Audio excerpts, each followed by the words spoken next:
The Leader of the House. Thank you, Mr Speaker. I wish to raise with you, as I notified you, a matter of privilege. Leader of the House. Mr Speaker, on the 27th of May 2010, the Australian reported that the member for Ryan made a complaint to the Australian Federal Police about a senior LNP official's improper attempts and undue influence to pressure and intimidate him to resign from Parliament. End quote. And I table expelled Lib faces tax office grilling.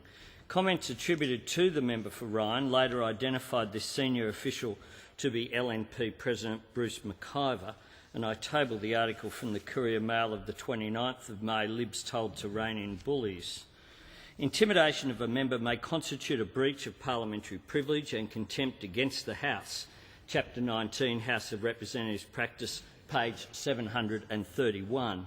It may also contravene the Parliamentary Privileges Act 1987, which provides that conduct may constitute an offence against the House if it amounts to or is intended to amount to an improper interference with the free performance by a member of the member's duties as a member, section 4. Attempting to intimidate an individual into resigning from Parliament or refraining from nominating as a candidate for election could also constitute a criminal offence under the Commonwealth Electoral Act 1918, the Electoral Act Section 327, subsection 1, provides that a person shall not hinder or interfere with the free exercise or performance by any other person of any political right that is relevant to an election.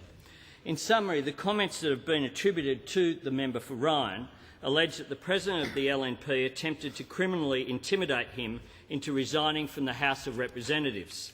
If true, this may constitute a breach of parliamentary privilege, contempt against the House and an offence under the Privileges Act.